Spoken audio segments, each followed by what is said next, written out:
No. Please, God, no. No. Now we're out of rounds.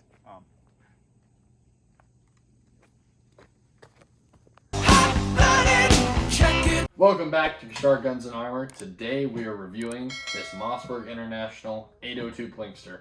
Some may call it the greatest bolt action. No. What Skyler just said was an absolute lie. This thing is a piece of garbage. But we'll explain in our review why. Yeah, welcome to the channel, everyone. Just a reminder, on Sundays at 9 a.m. we are doing gun reviews and all that good stuff and gun-related content on Sundays at 9 a.m. And then on Wednesdays, it's kind of like a mystery box. We might do an extra gun review. We might do some gear reviews. That's kind of up in the air. Amber reviews, y'all seem to like that. Our last video, so we might do some more of that. But anyways, we're gonna get into the review of this diabolical gun of the Mossberg 802 Plinkster.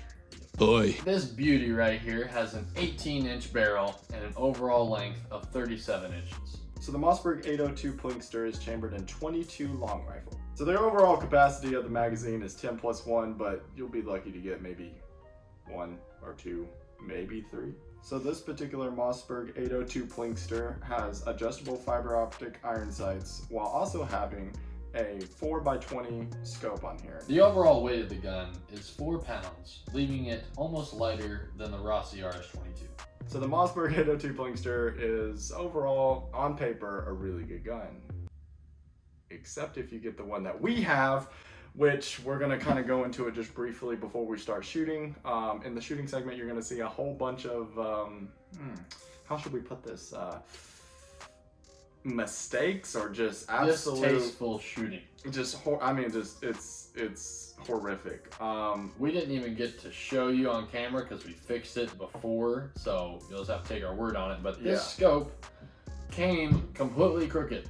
It looked more like X marks the spot instead of crosshairs. Yeah, it was straight up and down. So the overall, it was like the actual scope part, like the magnified part is like canted off to the left, and it was from like right out of the box. I was like, geez. The reticle is totally like cockeyed on there. So that was the first red flag that we should have taken into account. Then we took it out, loaded it up with some Thunderbolt ammunition, and so it fired the first magazine until it didn't. So the last round on the first magazine we shot through it didn't eject. So we had to get a knife and kind of get it out of there. That was our first issue, and it didn't happen for the rest of our shooting, which is great. Until that was, long forgotten. Yeah. Because it wouldn't feed now. So the our particular model that we got here, our particular gun that we have, just did not feed at all. So we loaded it up, we made sure it was, fully in there. And when we went to send a round forward, it would get, as you'll see, it locked halfway. It was like halfway Elon Musk. So as you'll see a lot later on, and we might do a little B-roll here, it would like he said, just kind of just jam up into the gun, and it wouldn't. I mean, it would ruin the round too. So we had to throw them out, which we did that like 12 times. And very annoying. It was very annoying. So wasting money. It might just be our particular gun here, but we're giving you our honest opinion from what we have, and this is just... Everything else with the gun seems, for the most part, great. It's got a really nice buttstock. It's got like a pad on there, which it's not even a 410 shotgun or a 12 gauge, so I don't know why. I don't know why you need that, because it's a 22 and it's a bolt action at that. So, and the whole fiber optic sights that we talked about in the specs don't really make any sense, because granted, we've seen this thing come stock. Like if you don't have the scope, you can just use those. Yeah. But it makes it difficult. You can't have a big scope on here because it kind of gets in the way. You have to really have one that's raised up.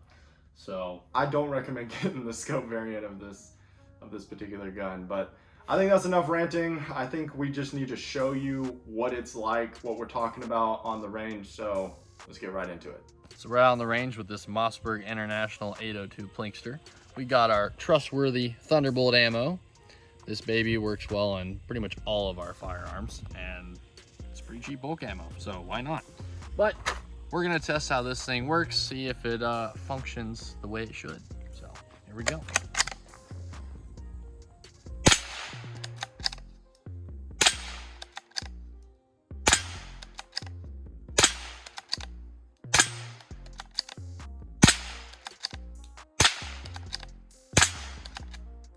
All right, so we do have this again. Wonderfulness. All right, well, it didn't kink it too bad, but it does get caught. There's something going on with this gun. We took a few shots just to test it out before we started our video to get familiar with this thing, and oh boy, unfortunately it seems to get stuck on the front of the round and then just crams it and gets pinched. So we're gonna have to find out what's going on. Yeah, that's what the heck? Extract? Which one? That's weird. This thing right in here, the last shot, it is not extracting the last round out of this. Even though I keep trying to get it to lock on, it will not. So we're gonna have to manually remove that. What we got is we had a failure to feed. We tried to use the bolt and it basically pinched it, got caught at the front, slammed it, almost bent this whole round in half. You can see that huge indentation there. Pretty nasty. So yeah, we're going to try again and see why it did that. All right, so we just ejected the other round and we just fired again. And you can see where the bolt slammed into it. It has this like choking point. It's like the round gets stuck, won't feed, and then it pinches it with the bolt there and smashes it right there. So yeah, see if this continues to happen. Yeah.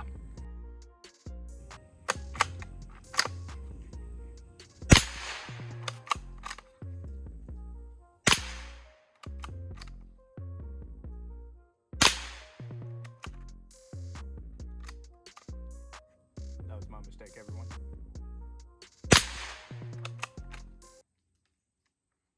No. It did it again, but it went back. So I was able to push it back, but if you can see that, it indented right there on the bullet and also scraped the hell out of the...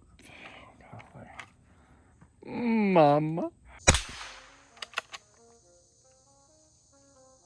I can't make this up. All right, so I'm holding the bolt, right? It's doing this crap a lot. I mean, and then as soon as I move back, it goes back in. But we have to pull the magazine out, and it, oh wow, I scraped the crap out of that. Something is catching the front of the bullet and making it go down. I don't know. All right, keep it running, keep it running. All right, we'll see if it does it again. So we have 3 rounds left in the magazine. We're loading it up, pulling the bolt back. Seems to do fine, right?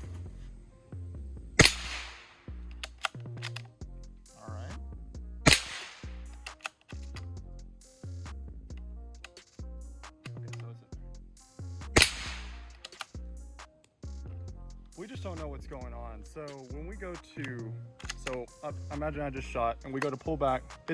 We had one issue where it didn't extract, but that seems to be gone for right now.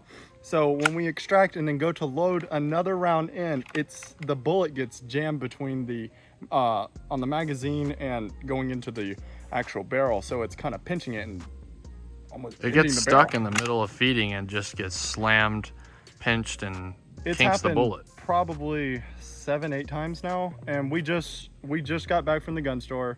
We just got home, we're starting to shoot, and it's right out of the box doing this. And I do realize there is a break-in period, but it's not. I mean, we put close to 100 rounds already and it's still doing the same thing. So I don't know what's going on, but yeah, it's not the gun store's fault, it's the freaking manufacturer. It's the manufacturer. Or it might just be this particular gun. It could be just this particular gun, kind of like the Savage 64F, but it's like, I don't know what's going on with this. It's kind of a big issue though. I just don't know, man. But we're gonna fire a few more rounds and see how she does. Boy. We're gonna attempt to shoot 10 rounds without an issue, but it tells me life has other plans. Let's see. I'm not gonna run it too fast either.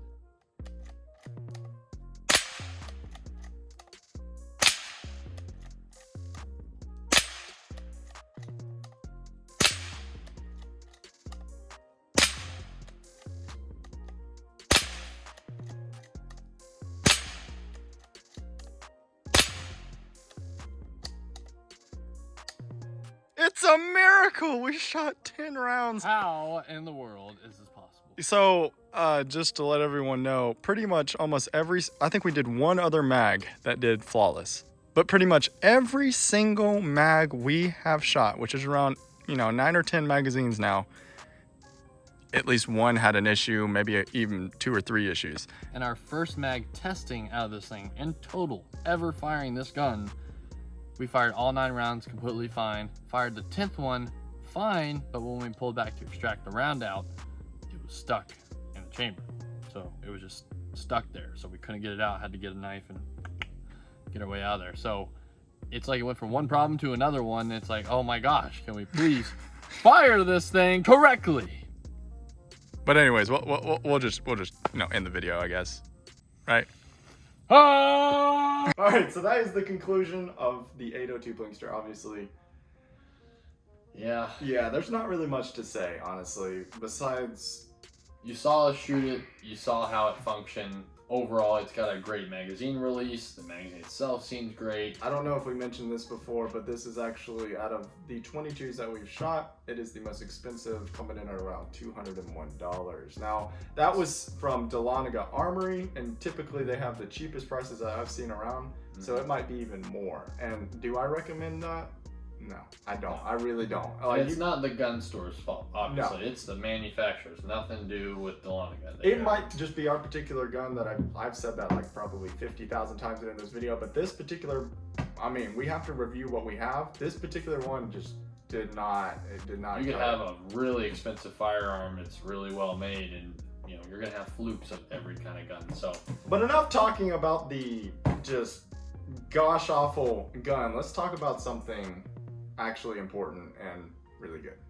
So y'all probably have heard by now about Elijah Dicken. 40-yard shot, took down a bad guy, mass shooter. In a mall. Trying to kill people in a mall, people around, and 8 out of 10 shots hit the bad guy. That is amazing. That's really good. We know y'all don't get to hear from us a lot about this kind of thing, but please, if you can, and you're legally able to do so, conceal carry.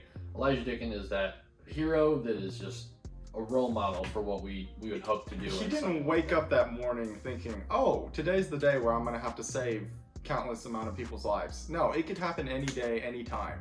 So the fact that, and I thought that was pretty remarkable, is that in the state that he was residing in, he, like a couple days before, I think it was like 17 days before or something like that, the constitutional carry bill was legalized in his particular state. So if that didn't go through, countless other people would have died. So that's why I think it's extremely important for you to be able to conceal carry. Now, do I still recommend getting your gun permit and everything? Obviously, of course. Makes it a little more expedient when you're checking out and buying guns and whatever. But exactly. The main thing is that Elijah, you're awesome. Yes.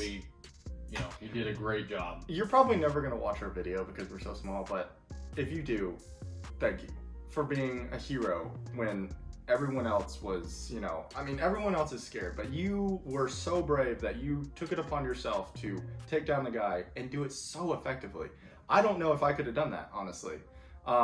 You never know how you're going to act in a certain situation like that, but you did a great job. We never want any kind of violent thing like that to happen, but you stepped up to the plate and you made sure you saved as many lives as you could. So thank you for doing that, for, just being you, man.